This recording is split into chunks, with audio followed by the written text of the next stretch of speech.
From the library of the New York Stock Exchange at the corner of Wall and Broad Streets in New York City, you're inside the Ice House, our podcast from Intercontinental Exchange on markets, leadership, and vision in global business. The dream drivers that have made the NYSE an indispensable institution of global growth for over 225 years. Each week, we feature stories of those who hatch plans, create jobs, and harness the engine of capitalism. Right here, right now at the NYSE and at ICE's 12 exchanges and 6 clearinghouses around the world. And now welcome inside the Ice House. Here's your host, Josh King of Intercontinental Exchange. Here we are in the library of the New York Stock Exchange, and who doesn't take a measure of personal pride in one's own library?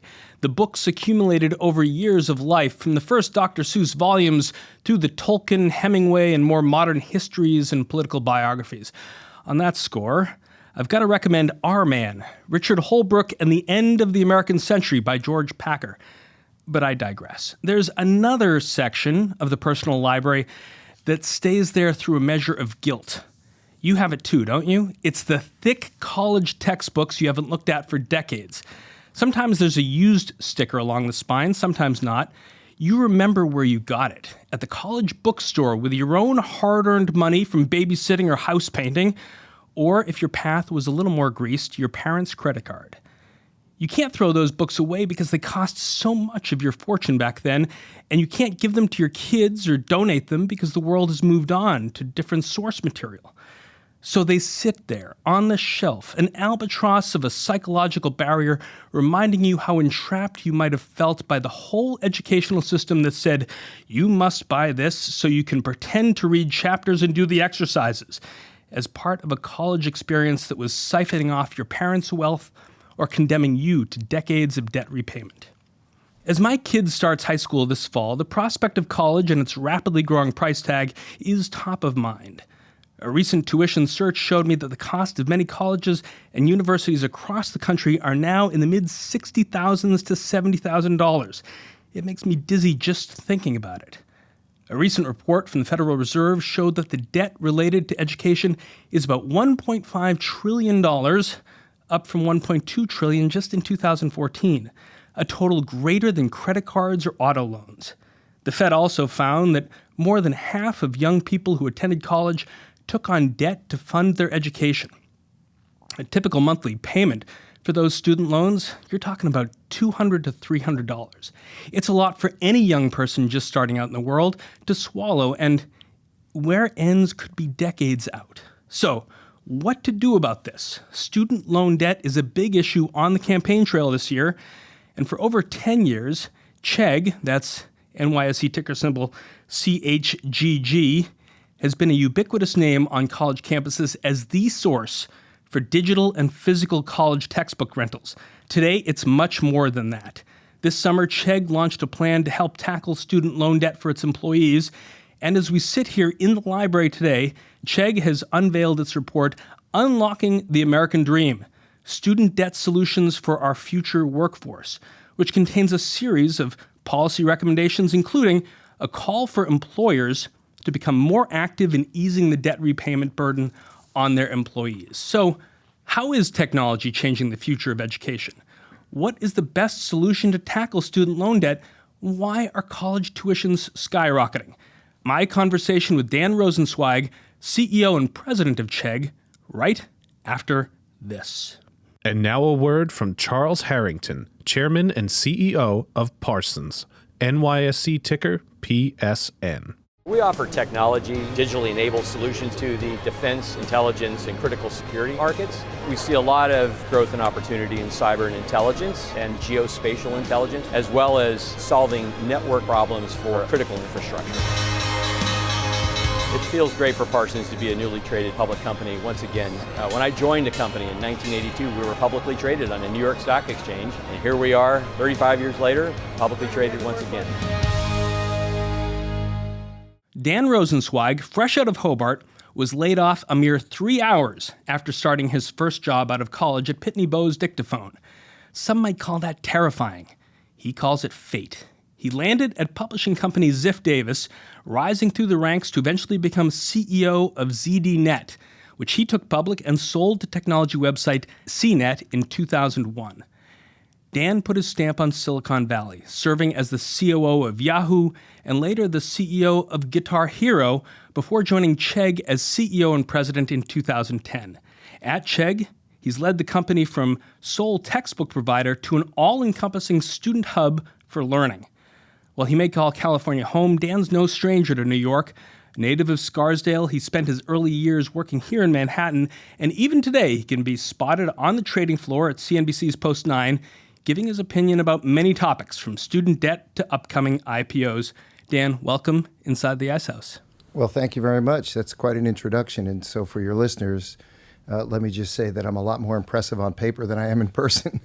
But thank you for that warm introduction. You're very impressive in person. Do you have any of those late 70s, early 80s vintage textbooks on your shelf?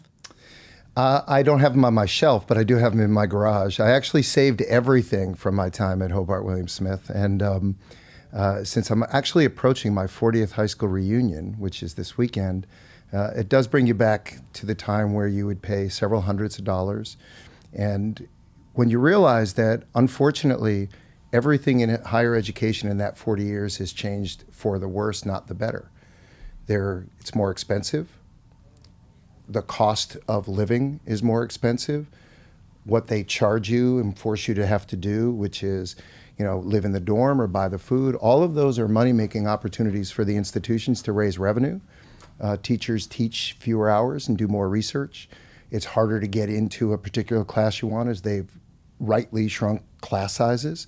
So people have trouble meeting their obligations to graduate on time. But worse than that, if you actually fast forward today, you talked about the college debt being $1.6 trillion.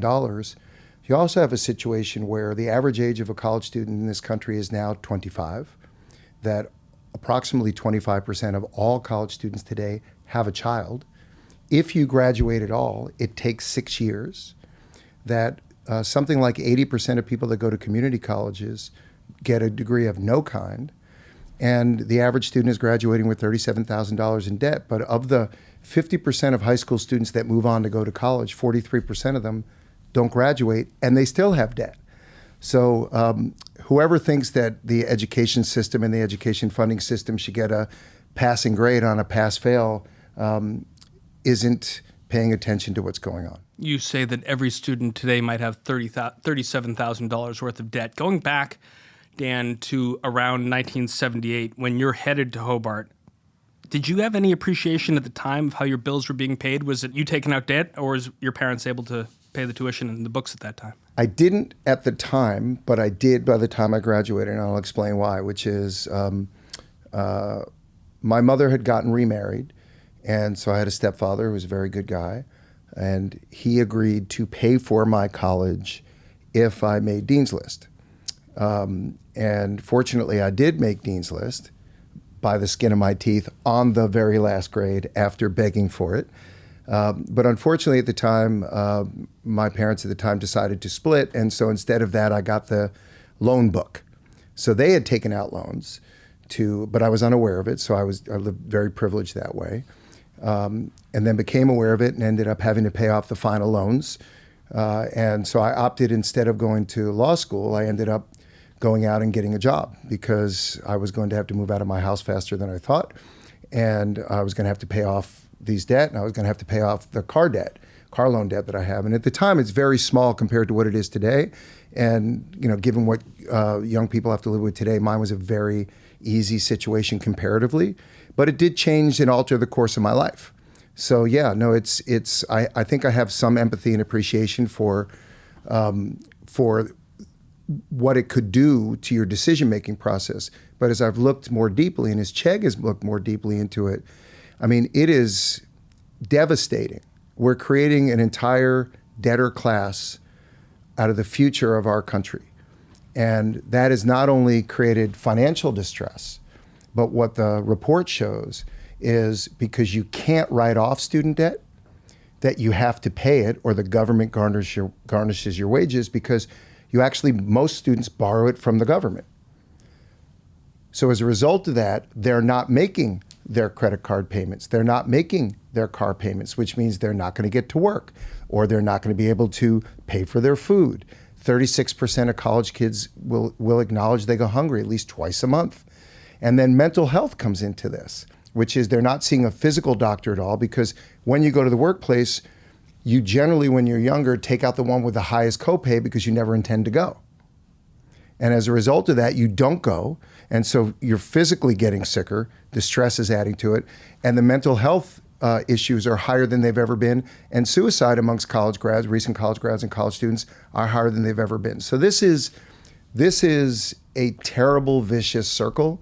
And once and for all, we think we need to add it to the dialogue about the impact of the way we're financing education. There's lots of issues around what the education should be, the cost of education, the way we finance it, how we accelerate it, how we acknowledge the fact that most students today are not just students. So when you and I grew up, we were only aware of people that were four-year students that went to four-year schools or two-year schools. That's just not America today. And the education system, the financing system of it needs to be modernized. The curriculum needs to be modernized. So we are listening to the student and we are reporting out on what they tell us. And we are trying to put proposals out there that add to the dialogue. I want to get into that dialogue. I also want to share with our listeners, what kind of a life experience forms someone like Dan Rosensweig in the 90s and 2000s that leads to a CEO of a publicly listed company as passionate about these issues as you are. So with that loan book in hand in 1983 coming out of Hobart, what's going through your mind on that last day at Dictaphone when you found out that 1,000 of your employees are getting laid off, including their most recent hire, which is you? Well, I could make up a story that told you how mature I was in that situation, but it was 2 hours, not 3 hours, and there were 999 of us, and I was the last one hired, so the first one fired. But they were very generous. They gave me a week's salary and a month's severance, and I did what all responsible people would do, which is I called the other place, Ziff Davis, and I said, "Is the job still open?" They said, "Yes." I said, "Great, I could start in 2 weeks." And then I took the money and I went on a trip. So I wasn't thinking. And the truth is, what you learn, look, life's a journey. There's no straight lines. A lot of it is serendipity, and you have to be ready to take advantage of moments when they happen, the good moments and the bad moments. But if I've learned anything, giving a young person at 18 years old, and a $60 or a $40 or an $80,000 loan, and then telling them they don't have to pay it off until they graduate, and then them not understanding the interest payments and the length of time. It's 20 plus years of paying. And if you borrowed $80,000, you're paying back $150,000. I mean, it's asking somebody at that age to make that decision and expect that they fully understand it is crazy. While you're at Ziff Davis, you're interacting with another prior guest of Inside the Ice House, Eric Hippo, and these are heady days in the publishing business. When you are the CEO of PC Magazine, you're putting out 22 thick issues a year, and it's January 2000. We're not prepared for how the world is going to change so dramatically in probably a year and a half hence, but there's breaking news on CNN. I want to listen to the way it sounded. The merger of the #1 internet company with the #1 media company will bring together the best of both worlds. Tonight, a special edition of CNN Newsstand looks beyond the hot links and the sound bites. Meet the players behind the deal of the new century. I had an interactive guy. I did it with as much or more excitement and enthusiasm as I did on that night when I first made love some 42 years ago. We are the missing piece of each other's puzzle. So that's Steve Case, Jerry Levin, Ted Turner, Bob Pittman. AOL is buying Time Warner. The tail is wagging the dog. Dan, are you a few steps ahead of how your industry is going to be disrupted, or does it knock you back for a loop? Well, both. So the benefit that I got from having the good fortune at working at Ziff Davis, and actually there was another part to the story after I got laid off, which is the job that I thought that I had at Ziff Davis that I was going into was classified advertising sales for these hot magazines, which were Car and Driver and Road and Track and Pop Photo and Psychology Today and Stereo Review. But all of the people, when I arrived 2 weeks later, all of the people that interviewed me weren't in that division anymore because Bill Ziff, who was a genius, period, bought a computer magazine called PC Magazine, and it had owned one called the Creative Computing Magazine, and created a new division called the Creative Computing Magazine Division. And all of the people that I was going to work for had switched over from ad sales and consumer magazines to circulation in computer magazines. And I, of course, took one computer course in college. As I like to say, when I was in college, the only guy with a tablet was Moses. So this is like pre-everything. In 1983, so I went and I became a telemarketer, and I called mom and pop computer stores to convince them they should carry these magazines for resale to make extra money.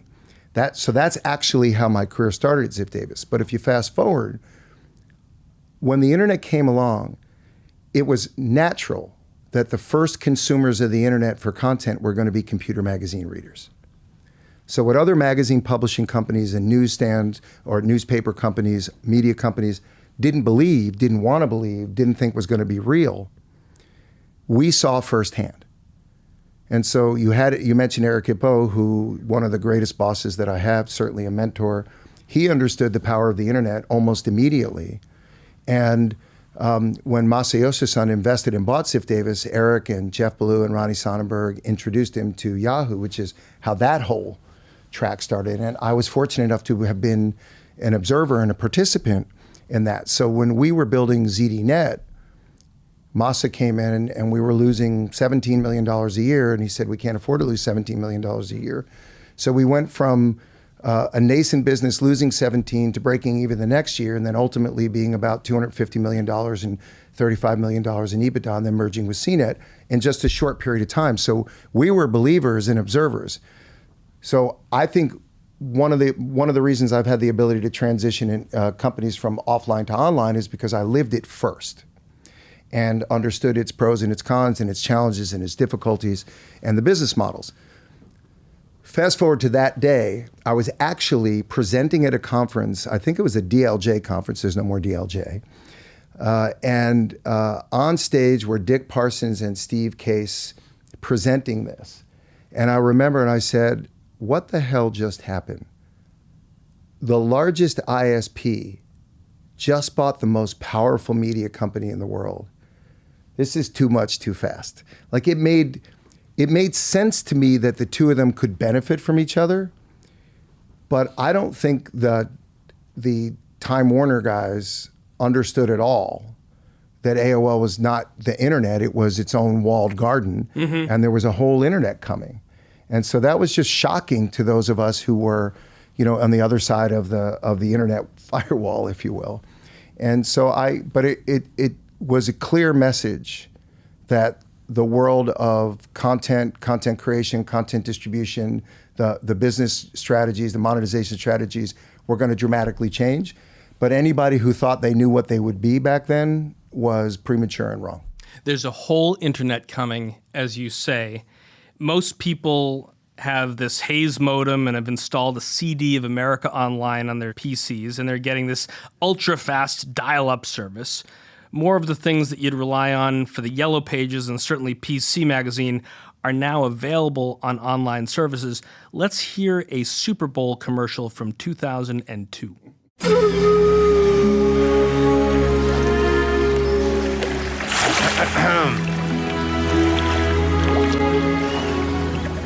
How'd you find this place? Yahoo. Wait. What? How did you learn how to talk? Yahoo. Picture a beautiful Caribbean location and a guy at the water's edge talking to a dolphin, and that is that conversation. The tagline at the end of the spot is "Get it all." How did those years in tech publishing prepare you to make the jump to Yahoo at about that time? What was interesting back then, when I made the shift to ZDNet, I'd been at Ziff Davis for probably 14 or 15 years, and maybe would have never left if Bill Ziff hadn't sold the company, and if the company hadn't been split apart, because it was a wonderful environment to learn in and work from, and had some of the greatest seasoned executives to learn from who cared about their employees. So I learned a lot from that just to become a good manager. But what it prepared me for was that technology, So being the publisher of PC Magazine or the associate publisher of Computer Shopper Magazine, I had the good fortune, or even when I was dialing for dollars, as I was saying, after I was doing the telemarketing for carrying the magazines for resale, we were going to launch an Apple magazine called A+, and we bought a magazine called Mac User. And so they said, look, you're a great telemarketer. Can you go get us lists? Because back then in the days, everybody used a list broker, and you bought it. You expected to buy a list, get a 2.5% conversion, and that's the way it worked. But nobody had a list of computer users. So I used my cold calling skills, and I called up every company that I could that was selling software, and I got at 2 different companies, 2 different guys on the phone. I got this guy named Bill Gates on the phone, and I got this guy named Steve Jobs on the phone, and both provided the list back then because I made the case that you want magazines supporting the industry that you're in.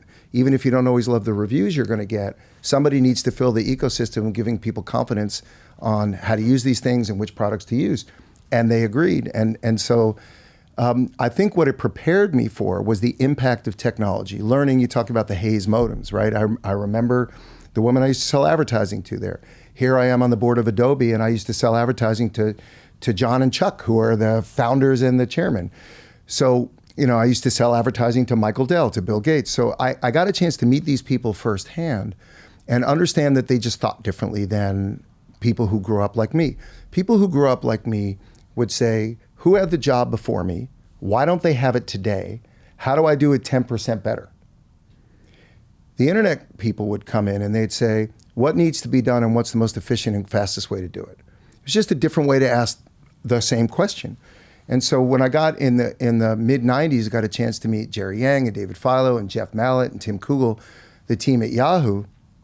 I really began to understand. And when we first started the negotiation, we were launching a magazine called Yahoo Internet Life. And we thought we had the upper hand in all the negotiations. And less than a year later, we were like a little punk compared to the growth of Yahoo. So we saw it firsthand. And so what it taught me is technology matters. Technology is going to affect every business. It's going to change the way everything is done, even if I didn't understand what that means or meant at the time. Like I always used to say, when I can buy an apple off of Yahoo, everything is over. And of course, now you can get your groceries delivered from anybody in an hour. So I didn't even know what I meant when I said it, but it was very clear to me that if you could democratize the availability of information, if you were a New Yorker, you talked about being a New Yorker, grew up in New York, if you wanted a stock price and you didn't have a stockbroker, you would go to buy the New York Post on the 5:25 train home and get prices up to 3:30, and then read the Wall Street Journal the next day to read your stock quote and look at stock charts. Along comes Yahoo Finance, like, holy crap. So once we understood the availability of information and how people would want it and how they would use it, and how it would break up the power of existing content sources, because you used to go buy the Wall Street Journal, the New York Times, and you'd have to read everything to find what you wanted. Here, you could do a search in Yahoo Finance and get all the information you wanted on any public company from every source. So I think it prepared me in a way that didn't prepare most people, because I saw it firsthand. You talk about being able to call up Steve Jobs and call up Bill Gates. I think you were also able to call up Mark Zuckerberg and get him over to your office, and got to a point, at least the way Andrew Ross Sorkin reported it back then, Yahoo on the verge of buying Facebook. How would the world have been different if that deal had gone through? We'll never know. It's one of the management philosophies that the Chegg executive team has, and that's probably one of the reasons we've stayed together for 7, 8, 9, and 10 years, is you never know the road not taken, and you can never say, I told you so. What I do know is Mark's one of those rare people who had a view of the future that was different than other people. We were talking about, you talk about media, broadcast media, one to many, then it was cable, it was one to a few, and then it was a few to a few. And then Mark came up with, which is many to many, which seemed too complicated for most people to deal with. But he understood connecting the world was a thing he wanted to do. How he was going to do it, didn't know. What the business models were going to be, unsure. And when we made the bid, when I made the offer and he accepted it, he had 4.5 million users and almost zero in revenue. And it was $1 billion because I believed in Mark and what he could do. Had Yahoo owned it, would have changed the fate of the internet, but we don't know how. After the break, we dive into Dan's second and current career act, president and CEO of Chegg, and the work that Chegg is doing on unlocking the American dream, student debt solutions for our future workforce. That's right, after this. It's more than an iconic building or a global financial marketplace. It's anywhere technology, commerce, and people intersect. The innovation that makes people's lives better. Dreams that were once impossible are now realities. At the New York Stock Exchange, we help tech companies flourish and change the world.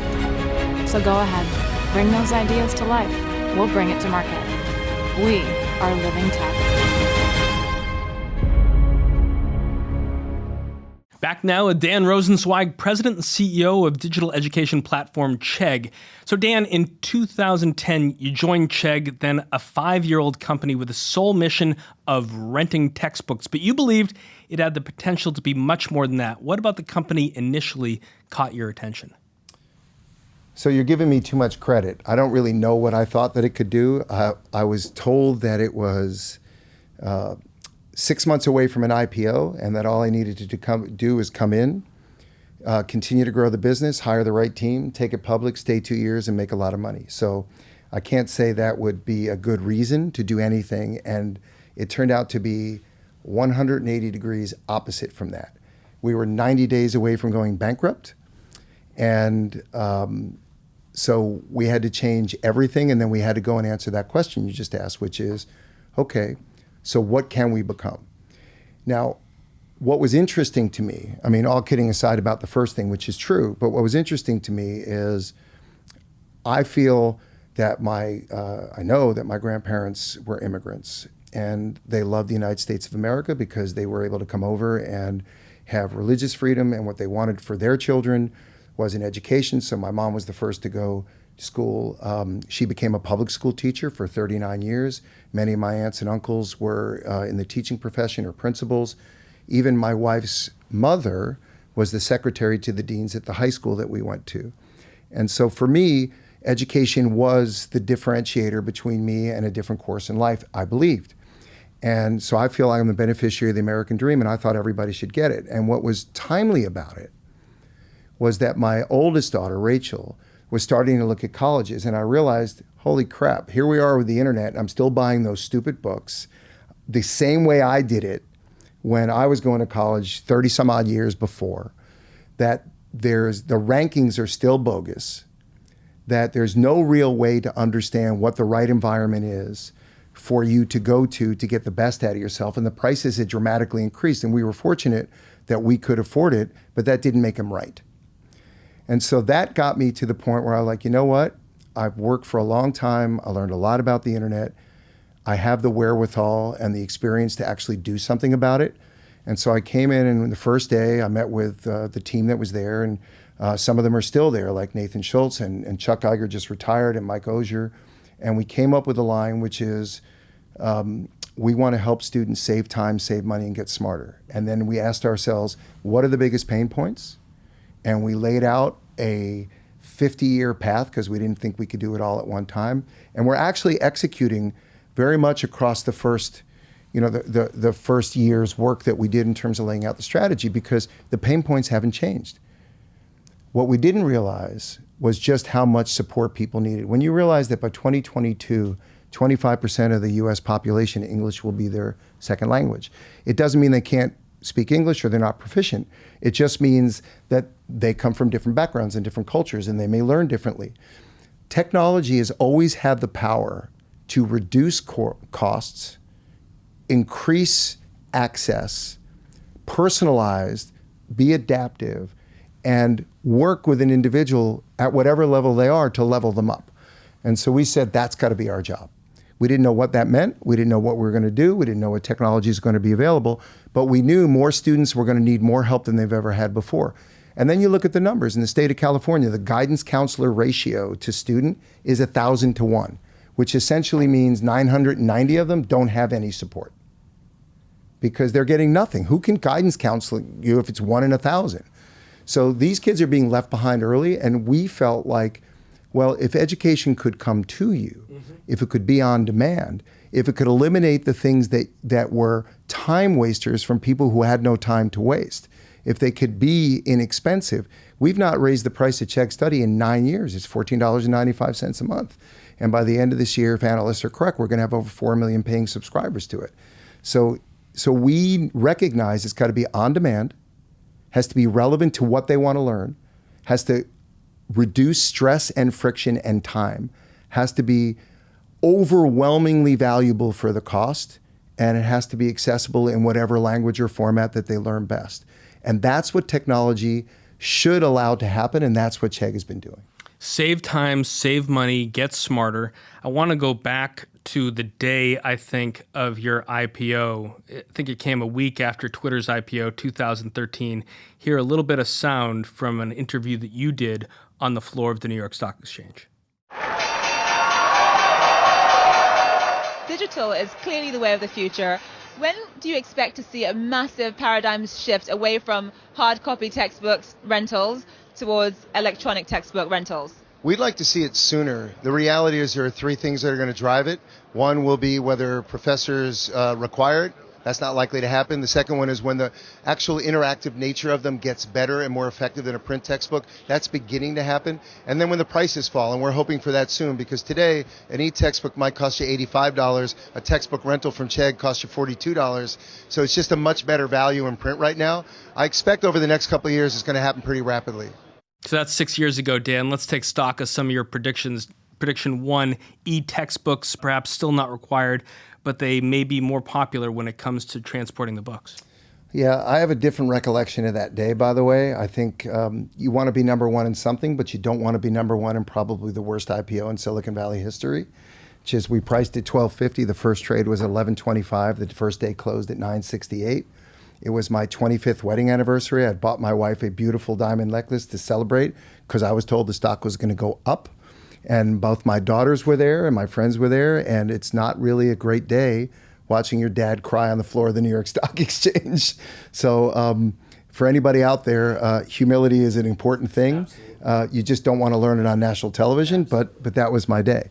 But everything I said then is what we believe. But what was fascinating, and that was when 85% of our business was just textbooks. Now it's just a small percentage. Now it's all the digital learning, writing, homework help, tutors, internships, all the things that we provide now, is that the challenge of that transition is that it wasn't in control of the customer who has been the student.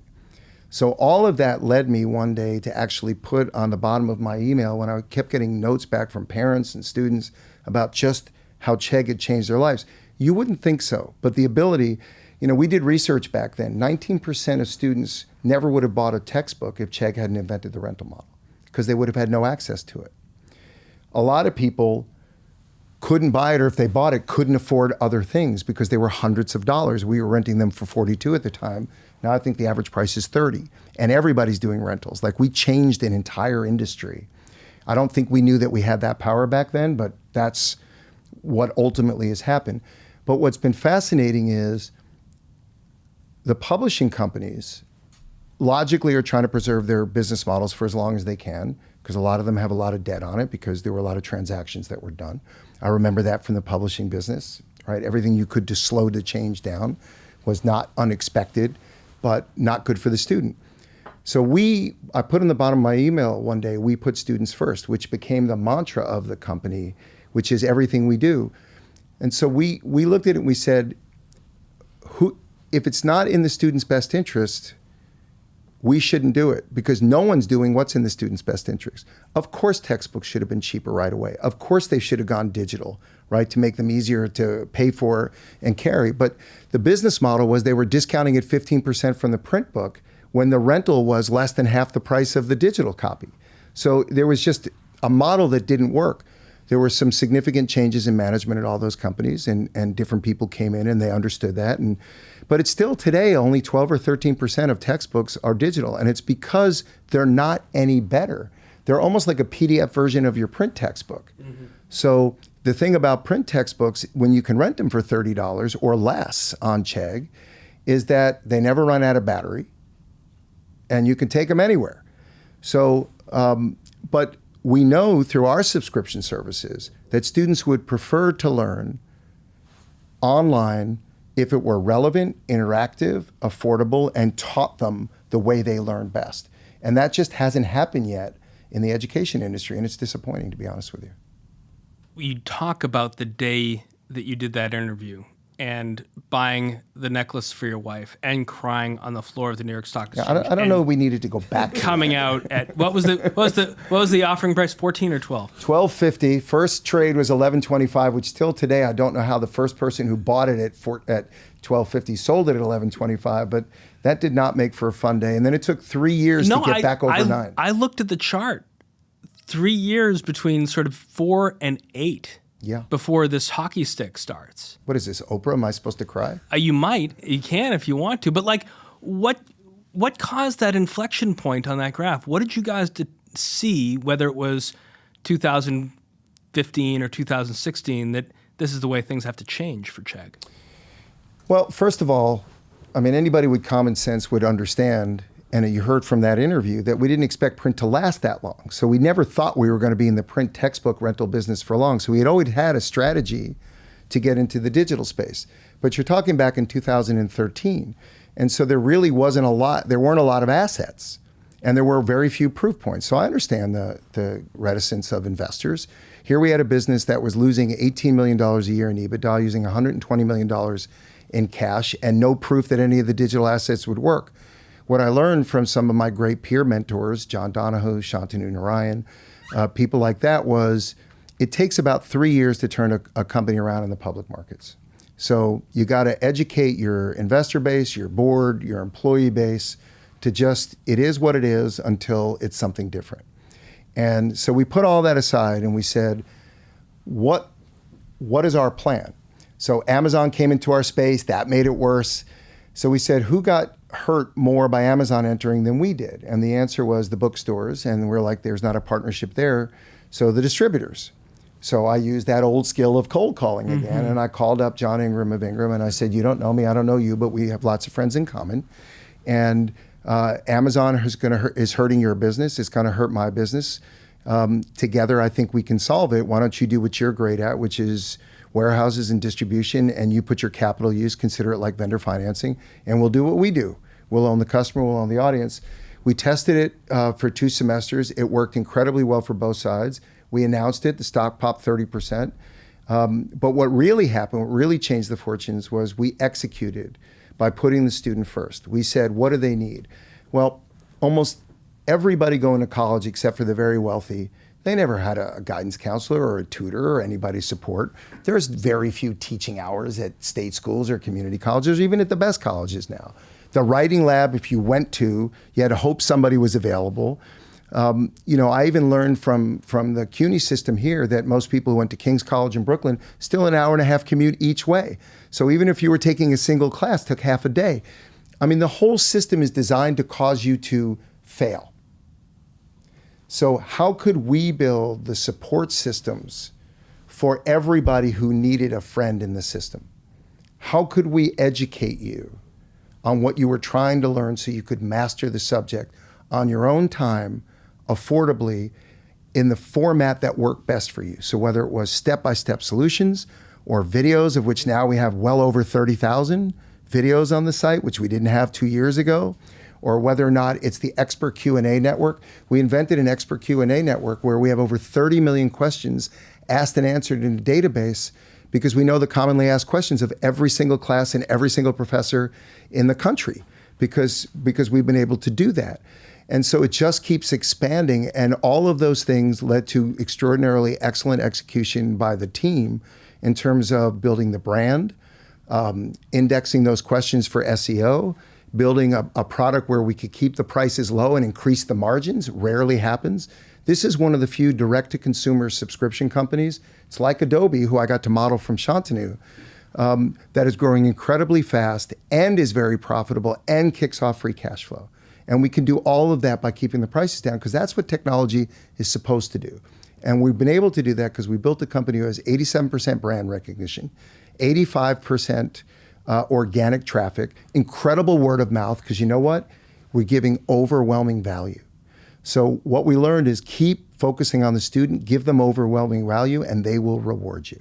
Still on that first year at your IPO, 2012, you published your first blog post on LinkedIn. It was titled, "We Need to Disrupt Education Now," in which you state that education needs to be more accessible, more affordable, and more relevant using technology. Was this both sort of a philosophical value that you had, but also a business strategy? Well, I think it was an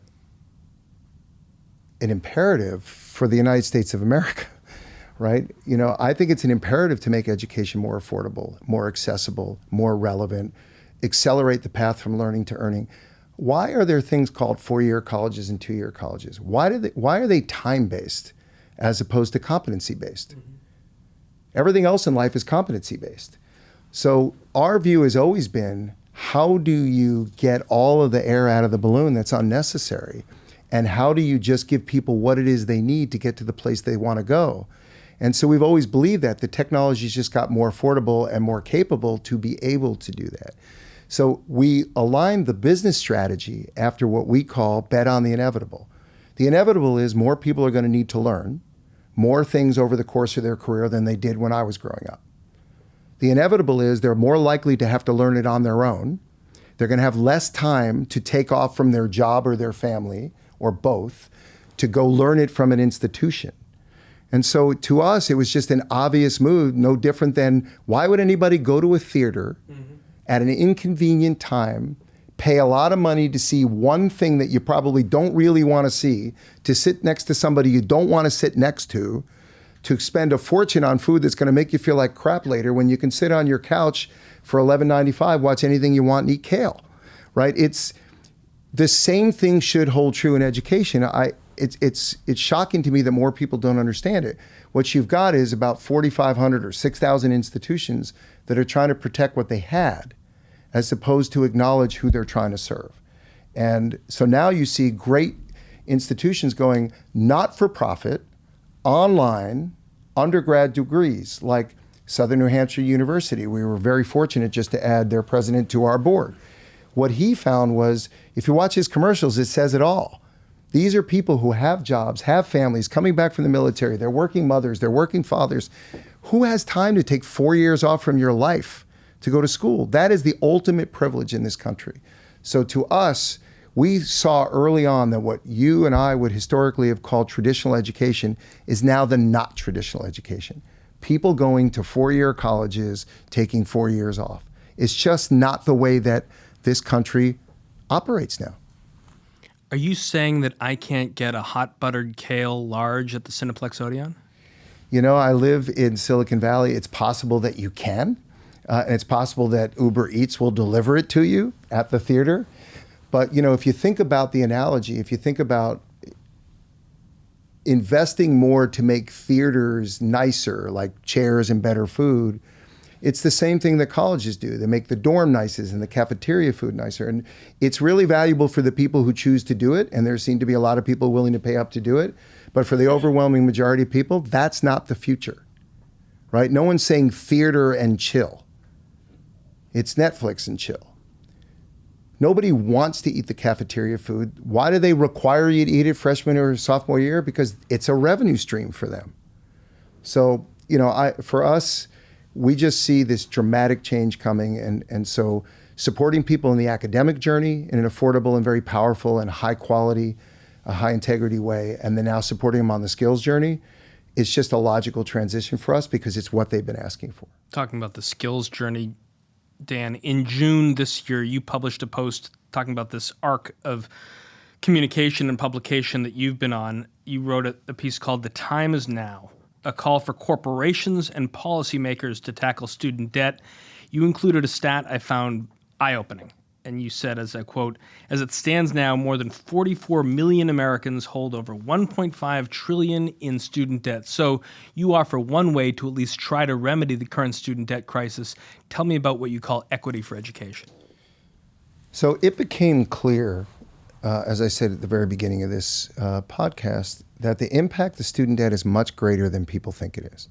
And we've got a lot of bright people in Washington and policymakers on both sides of the aisle who say, well, the reason it's so high is because wealthy kids take it out for graduate school and business school and law school, and they have higher debt and they probably aren't in need of as much help. But the overwhelming majority of people take their debt out from the government, and the prices have been going up, and the interest rate is high, and they have to pay it post taxes. And so it is, and it's the only debt you can't write off. So it's becoming debilitating, and not just economically debilitating, but mental health, choices of where you live. It's affecting the housing market, the car market. You're seeing more people default on car loans now than ever before, and you're seeing higher credit card debt than ever before. And it's not surprising that you're seeing that. You're seeing fewer people buy houses.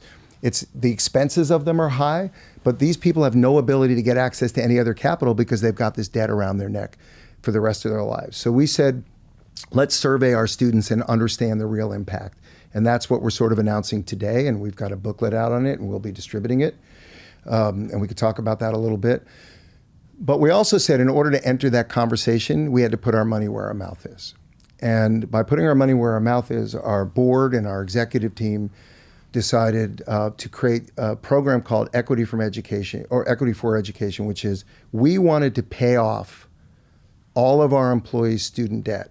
So as long as they stayed with us, had been there for at least 2 years, we would pay off $5,000 a year for the students, the former students, the current employees earning the least, and $3,000 a year for the ones earning the most. And as long as they stayed with Chegg and were in good standing, we'd keep paying it until the loan was gone. And that's the equivalent of a raise, and it's the equivalent of putting more money into the economy, because these young people then could go do more things with their capital that help grow the economy. We learned a lot of lessons. First thing we learned is the government gives companies, corporations, tax breaks to give you continuing education of $50 to $50 a year or something like that, which is great, but you can't use the same money to help a student pay off the debt. So when we were going to pay off the debt, it turned out to be a taxable event for the employees, so they only got $2,500 of value out of that, even though we gave them $5,000. So we learned that there's an incentive to give continuing education, which is a $53 billion market in the United States, but no incentive for corporations to help pay off the current loan. And if we hired these people, whatever education they got must be creating value for us, so we should pay it. And we said, we don't care if you graduated or not. If you have college debt and we're benefiting from that, we want to help reduce that burden on you. But we learned a lot along the way. We also learned that students get almost no tax break for this. So imagine you're borrowing money from your own government, which are from the citizens of your country. You're forced to pay interest on it, and you have to pay that interest after you've earned money and then paid taxes, so you have to pay it after your taxes. So we're taking the most vulnerable people with the lowest incomes who have huge debt, charging them interest, can't refinance it, can't lower that interest rate, and then making them pay taxes and then pay that interest. These are our children. It's our future workforce. It's our economy. So as we learned these things, we came up with a larger proposal that we're rolling out tonight at the New York Stock Exchange, which is to encourage corporations, the government, the students, and the institutions to come together and tackle this problem. And we're actually putting out proposals, and some people may hate them, some people may love them, but we wanted to put our money where our mouth is by paying off our employees first, and we've made the first significant payment. And by the way, it's great as a benefit. It's great to attract incredible talent. Our phones rang off the hook, for people, because what if you could work at a mission-driven company that was high growth, that was doing something great, and also helped you reduce your loan payments? So there's reasons for companies to do it outside it, but from our perspective, what we learned led to this proposal, and we're super excited to enter the discussion about it. For us, doesn't have to be exactly the way we've done it, but we believe that if corporations are incented to help reduce that, the same way they're incented to do ongoing training, they will. For people who don't work for corporations who can afford to do that, or choose to go to a startup, or choose to go to a mom and pop store, or start their own business, or work on the family farm, they should be giving that tax break directly. they should be able to pay their loans off. Our opinion is interest-free or significantly lower on the interest rate. And they should be able to do it not taxed, because that will enable them to pay it off and get out of this vicious cycle of debt. So we're really making a big attempt to enter the dialogue around the 2020 election, because there's lots of proposals out there, and we don't think any of them are sustainable or fix the problem. We don't think ours fixes the whole problem, but we think it's a sustainable way for corporations to participate, because think of it like the NCAA, right? The NFL benefits from college football, the NBA benefits from college basketball and baseball and hockey, all of these things. They're preparing them for their future jobs. Well, if corporations are paying off your education, then schools better be adding curriculum that's relevant to their local employer. Because if they don't, why would that corporation pay off that degree or that class? So we think this will cause institutions to have to align their content. We're not saying they have to eliminate the current content. We're saying they have to add more job skill content for the local employers. We think that's really important. The second thing is we think they need to cap the cost. At a certain point, you can't just keep raising your prices like a Ponzi scheme. If you raise your prices, the government gives you more loans, you take out more debt, you go broker. Like that's not the goal. That's a goal of keeping the institution in business, but destroying our future workforce. So we think the schools will need to cap it. We think the government needs to either make it tax-free to pay off your college debt, or interest-free, or both. And so we wanted to put our money where our mouth is, to be able to say we're at least trying two things. Our own internal one, here's what we learned, and here's what we propose. You put your money where your mouth is. You've added the professor from Southern New Hampshire University on your board. You and I were talking before we started recording about we're similar aged. We've watched elections come and go from the 80s, 90s, 2000s, 2010s. We are in this pivotal election, and yet it doesn't seem like education and student debt will rise to the top of the charts in terms of issues that are most talked about, even if they're issues that are most impactful on the people that they affect. There was a op-ed in the Financial Times last week by Gillian Tett. She wrote, "America's debt-laden students need better policy solutions." She quotes you in the article as saying, "We've been building a bigger bubble with student debt than the real estate bubble." So if we don't solve the problem now, what are the outcomes going to be? Is it going to be like 2009, 2010? Think if you could have gone back and offered the tax break to corporations and said, we'll offer you a tax break if you help pay off your employees' loans. Think of what that would have done for the economy. It would have filled up the government's treasury, because 40% of the loans are going unpaid right now. The second thing is it would have been given the equivalent of raises to all their employees that were sustainable. And it would have put money in the hands of young people who need to buy things. So we want to put this at the top of the dialogue. Now today, we also have an election tracker that shows that the two candidates getting the greatest traction with college students are Bernie Sanders and Elizabeth Warren. And the reason is because they're the only ones talking about anything on the student's mind. Students care about three things right now, and it's very clear, and everything else is a distant. They care about debt, because they get it. They care about the environment. And for them, they care now about getting engaged, meaning with the process. So our research shows that the college category is likely to vote 85% higher than in the last election, because they think the stakes are really high on those two issues for them. Those are the two that matter more than anything to them. As we wrap up, Dan, 2016, you published a very personal, heartfelt post entitled "The Coach." Came just days after the passing of Silicon Valley businessman Bill Campbell. You and Bill shared a very close relationship. I want to hear a little bit of an interview with Bill from 2013 at the GSV Summit. Well, I know you don't believe leadership can be taught. I mean, why is that? Well, leadership is something that people bestow on you. You do some really good things. You help them through a crisis time. You help the company by making strong decisions. You make, You do a lot of stuff. You stare down there, you're bored. There's a lot of things you could do. I say your title and what you do makes you a manager. And you're a manager and you have to learn management practices. How do you make your people better? How do you run a staff meeting? How do you coach somebody that's in trouble? How can they come to you and help them go right or left? Let them know what to do. They're struggling with a problem. How can you advise them on that problem?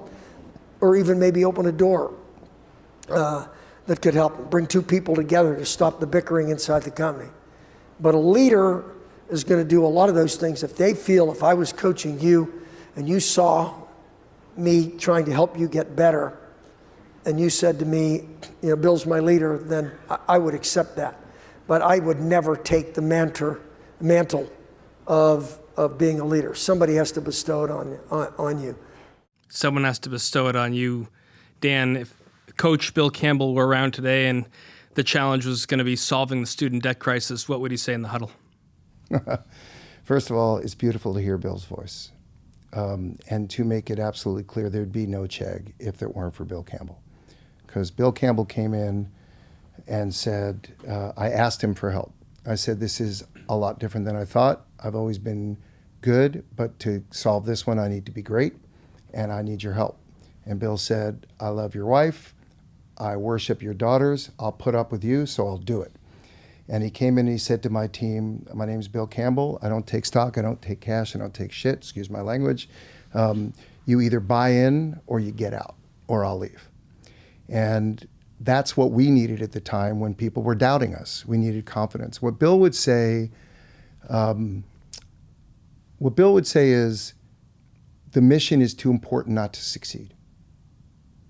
That the future of our country depends on these young people getting the skills that they need and not struggling with mental health issues and being able to start off their life in a way that doesn't put an albatross around their neck for the next 20 or 40 years.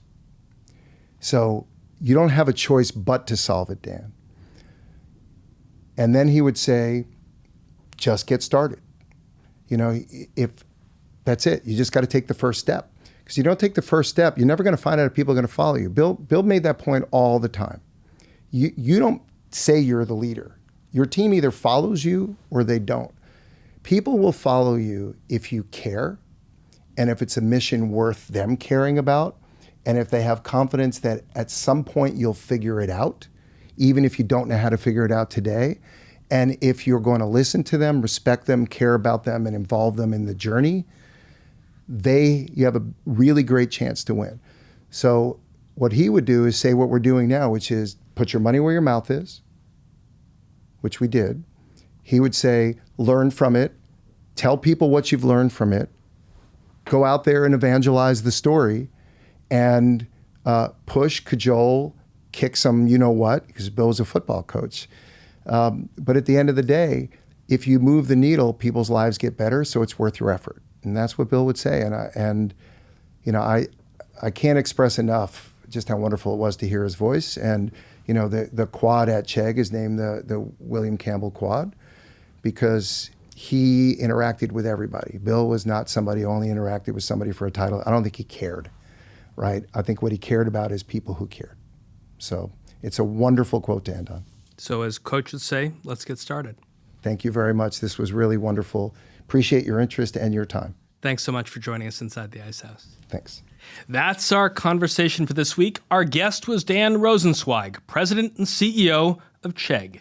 If you like what you heard, please rate us on iTunes so other folks know where to find us. If you've got a comment or a question you'd like one of our experts to tackle on a future show, email us at icehouse@theice.com or tweet at us at IceHousePodcast. Our show is produced by Teresa DeLuca and Pete Ash with production assistance from Ken Abel. I'm Josh King, your host, signing off from the Library of the New York Stock Exchange. Thanks for listening. Talk to you next week. Information contained in this podcast was obtained in part from publicly available sources and not independently verified. Neither ICE nor its affiliates make any representations or warranties, express or implied, as to the accuracy or completeness of the information and do not sponsor, approve, or endorse any of the content herein, all of which is presented solely for informational and educational purposes. Nothing herein constitutes an offer to sell, a solicitation of an offer to buy any security, or a recommendation of any security or trading practice. Some portions of the preceding conversation may have been edited for the purpose of length or clarity.